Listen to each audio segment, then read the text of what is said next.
Every day, we encounter a variety of individuals, and sometimes we find ourselves feeling down because some of them emit toxic vibes that contaminate our lives with negativity. The Zen story I'm about to share will unveil 9 signs to help you identify those who might hinder your personal growth. So, sit back and stay with me until the end, and you'll have the knowledge you need to safeguard your emotional balance and inner peace.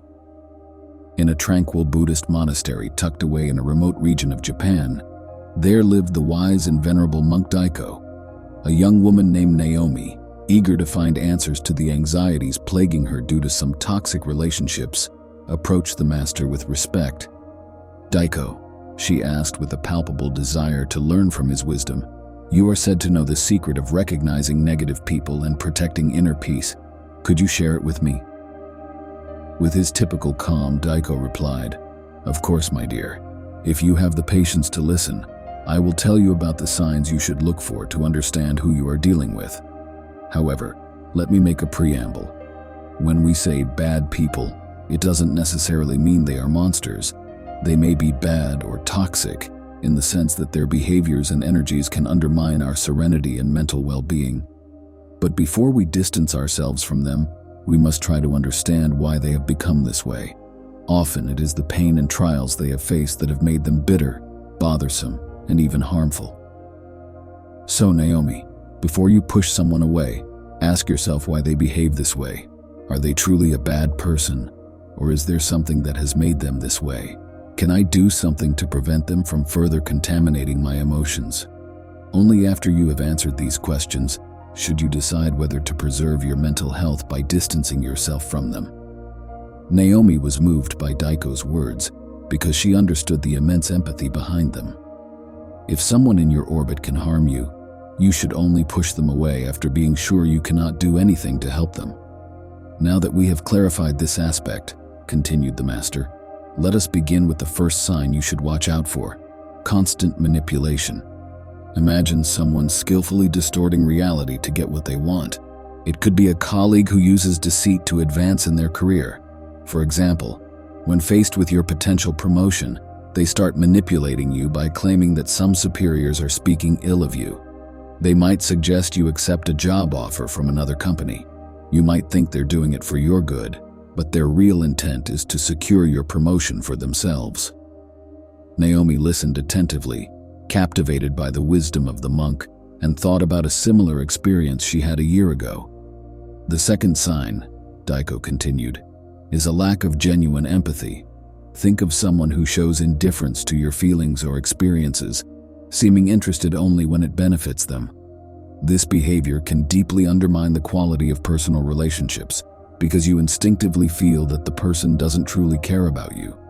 They show empathy only when they want something in return.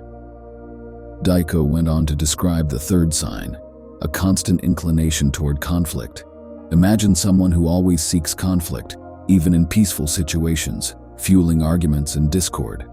This not only generates stress in relationships, but can also poison the surrounding environment.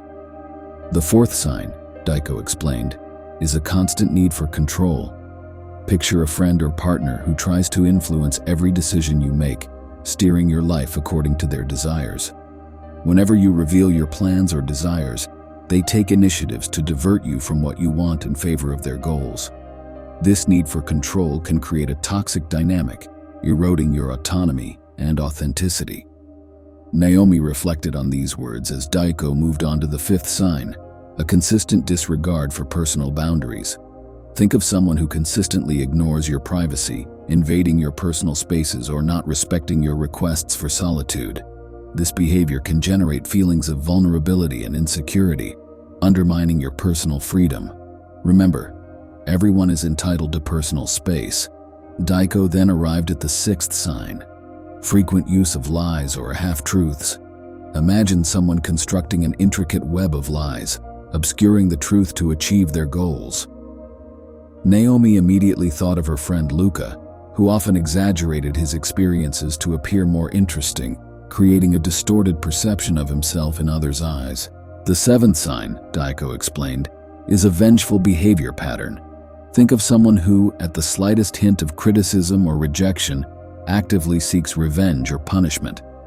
Naomi immediately thought of Marta, a colleague who, when faced with criticism, had spread false and negative information about her to tarnish her reputation among other co-workers. As Daiko proceeded to the 8th sign, he cautioned, "Pay attention to the constant search for attention.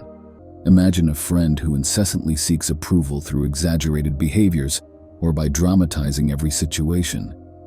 Naomi immediately thought of a friend who, whenever they were together, sought attention dramatically, diverting everyone's focus onto themselves. Daiko concluded with the 9th sign, lack of personal responsibility. Think of those who consistently avoid taking responsibility for their actions, blaming others for their mistakes. Naomi thought of her brother and several other people she knew who, when they got into trouble, shifted the blame onto others. Daiko paused for a moment, allowing Naomi to fully grasp the depth of his teachings. Then, with a calm voice, he concluded, recognizing these 9 signs requires keen perception because often we do not want to see that even people we care about are intentionally or unintentionally causing us harm. But if we want to preserve our inner peace, it is essential to put ourselves in a position to see these signs. So Naomi, practice mindfulness and be vigilant in your relationships. Listening to your inner voice is like following a guiding light on your life's journey. It's that intuitive wisdom within you, the compass that steers you toward authenticity and fulfillment. When you tune into it, you're better equipped to make choices that resonate with your true self. It becomes your trusted advisor, helping you discern who to invite into your inner circle and who to keep at arm's length. As you navigate your spiritual journey, remember that your inner peace is a treasure beyond measure. It's the serene sanctuary where you find solace and strength, where your soul rejuvenates, and where your spirit soars. It's not something to be sacrificed for the sake of toxic or draining relationships. You deserve companions who uplift you, who cherish your well-being as much as their own, and who share in your quest for growth and enlightenment. In the vast tapestry of life, your relationships are the threads that weave together your experiences.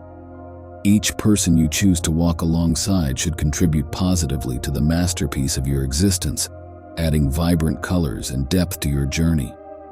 Surround yourself with those who nurture your inner peace, who celebrate your wins, support you through challenges, and stand by your side in times of need. These are the kindred spirits who will help you flourish on your spiritual path and make your life's canvas a work of art. So, embrace your inner wisdom, protect your inner peace, and let your relationships be the harmonious symphony that enriches the melody of your soul. Before we part ways and meet again in the next story, please share your thoughts and experiences in the comments below.